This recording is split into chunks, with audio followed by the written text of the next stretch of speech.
Welcome to Technical School YouTube channel. This is me Raju and we are in QBasic programming tutorial series. आज यस video ट्युटोरियलमा पनि हामी select case स्टेटमेन्टकै प्रयोग गरेर एउटा सिम्पल मेनु बेस प्रोग्राम नै बनाउने छौं। यसभन्दा अघिल्लो भिडियोमा पनि हामीले मेनु बेस प्रोग्राम नै तयार पारेका थियौं, जहाँ चाहिँ केस 1 मा एडिसन थियो, केस 2 मा सबट्र्याक्सन, केस 3 मा मल्टिप्लिकेसन र केस 4 मा डिभिजन थियो, जुन चाहिँ म्याथमेटिकल अपरेटरको मात्र एउटा मेनु बेस प्रोग्राम थियो। तर आज चाहिँ म्याथमेटिकल अपरेटरको मात्र नभई हामी सिक्वेन्सली रन गर्ने खालको प्रोग्रामहरु हुन्छ, जुन एरिया क्याल्कुलेट गर्ने, भोल्युम क्याल्कुलेट गर्ने, त्यसैगरी इन्ट्रेस्ट क्याल्कुलेट गर्ने, अनि प्यारामिटर क्याल्कुलेट गर्ने हो। त्यस्तो खालको प्रोग्रामलाई चाहिँ हामी केसमा राखेर बनाउने छौं। Let's start CLS। पहिलो कुरा त युजरलाई मेनु देखाउनु पर्यो, मेनु प्रिन्ट गरेर देखाउनु पर्यो। त्यसको लागि प्रिन्ट मेनु। अब प्रिन्ट ल केस 1 मा राखौं, 1 फर केस 1 मा चाहिँ क्याल्कुलेट एरिया। प्रिन्ट केस 2 मा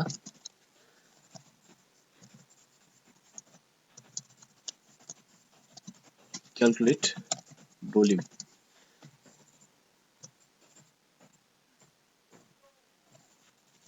त्यसैगरी केस 3 मा प्रिन्ट 3 क्याल्कुलेट सिम्पल इन्ट्रेस्ट। अब यसैगरी केस 4 मा केस 5 मा पनि राख्न सकिन्छ, तर अहिले चाहिँ हामी केस 3 सम्म मात्रै राख्छौं। अब युजरलाई आफ्नो चोइस इनपुट गर्न लगाउनु पर्यो। त्यसको लागि इनपुट स्टेटमेन्ट प्रयोग गर्ने, इन्टर योर चोइस, 1 2 or 3। अब उसले आफ्नो चोइस इनपुट गर्छ र सी भेरिएबलमा स्टोर हुन्छ। अब सी लाई चाहिँ सिलेक्ट केस बनाउनु पर्यो। Select case C. अब केस सी सिलेक्ट हुन्छ, केस 1। अब केस 1 मा के छ त क्याल्कुलेट एरिया क्याल्कुलेट गर्नु पर्यो। एरियाको लागि हामीलाई के चाहिन्छ, लम्बाई र चौडाई चाहिन्छ। त्यसको लागि इनपुट इन्टर लेन्थ लाई L मा राख्ने। त्यसैगरी इनपुट इन्टर ब्रेथ लाई B मा राख्ने। अब एरिया क्याल्कुलेट गर्नु पर्यो। एउटा भेरिएबल राखौं, A = L टाइम्स B हाम्रो फर्मुला हुन्छ। त्यसैगरी अब A लाई प्रिन्ट गर्नु पर्यो, प्रिन्ट एरिया = A। यसरी केस 1 डिफाइन भयो। अब केस 2 क्याल्कुलेट भोल्युम क्याल्कुलेट गर्नलाई हामीलाई के चाहिन्छ, लेन्थ ब्रेथ एन्ड हाइट चाहिन्छ। युजरबाट इनपुट गराउनु पर्छ, इनपुट इन्टर लेन्थ, फेरि यसलाई पनि L मै राखौं, इनपुट इन्टर ब्रेथ, त्यसलाई B मा राखौं। अब हाइट, इनपुट इन्टर हाइटलाई H मा राखौं। अब हाम्रो फर्मुला हुन्छ B = L times B times H। अब हाम्रो रिजल्ट B मा छ, B लाई प्रिन्ट गर्नु पर्यो, प्रिन्ट भोल्युम = B। केस 2 पनि डिफाइन भयो। अब हाम्रो बाँकी छ case 3, last case, calculate simple interest. Case 3 simple interest calculate गर्नका लागि हामीलाई के चाहिन्छ त, प्रिन्सिपल, टाइम र रेट चाहिन्छ। फेरि पनि लिने, enter P, shortcut enter P। त्यसलाई P भेरिएबलमा राखौं। त्यसैगरी इनपुट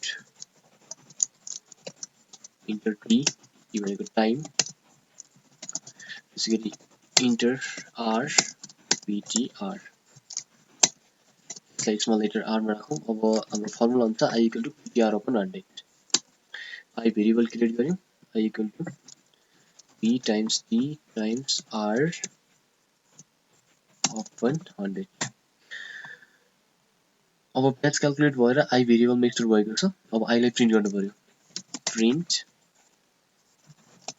सिम्पल इन्ट्रेस्ट = I।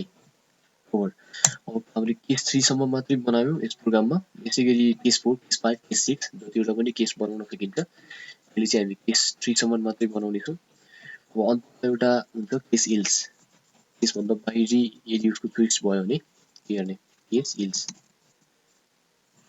इल्समा राख्ने प्रिन्ट रङ ट्विस्ट केस इल्समा रङ ट्विस्ट अब इन्ट सेलेक्ट यसलाई बन्द गरेको इन्ट सेलेक्ट यति भएपछि हाम्रो प्रोग्राम सकिन्छ int let's run F5 menu calculate area 1 for calculate area 2 for calculate volume 3 for calculate simple interest suppose 1 लाई check गरिएर case 1 length suppose 10 breadth 8 10 8 जा 80 ओके ठीक छ केस नम्बर 2 भोल्युम छ भोल्युम length 10 breadth 8 र height 4 volume 220 10 8 जा 80 times 4 200 320 okay ठीक छ CD case 3 लाई चेक गरौँ एकचोटी केस 3 इन्टर p प्रिन्सिपल सब 5000 टाइम 2 इयर्स को लागि रेट थियो rate 7% per year 700 simple interest अब यो त भयो केसमा भएको यदि केस इल्स भइदियो भने चाहिँ सपोज केस 4 त प्रोग्राममा छैन त केस इल्समा जान्छ प्रोग्रामको फ्लो यसले रङ ट्विस्ट डिस्प्ले गरिरहेको छ डिस्प्ले भनेको अब यो केस इल्समा रङ ट्विस्ट अब केस इल्स मतलब 1 2 3 5 सपोज मैले 9 केस इल्स अब केस इल्समा गयो भने चाहिँ एकचोटी यसलाई प्रोग्रामको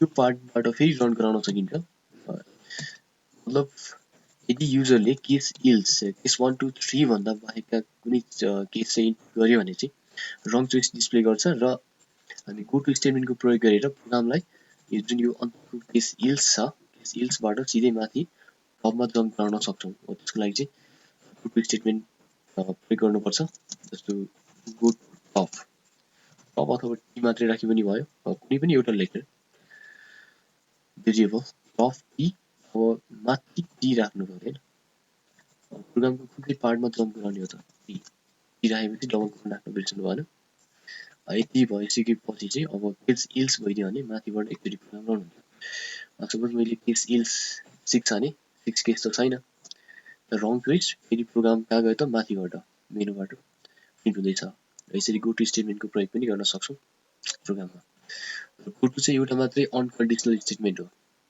क्युबिसिङमा यसले चाहिँ कन्डिसन चेक गर्दैन विदाउट चेकिङ एनी कन्डिसन्स प्रोग्रामको एक ठाउँबाट अर्को ठाउँमा जम्प गरिदिन्छ त्यसैले चाहिँ अनकन्डिसनल स्टेटमेन्ट हो आजलाई यति नै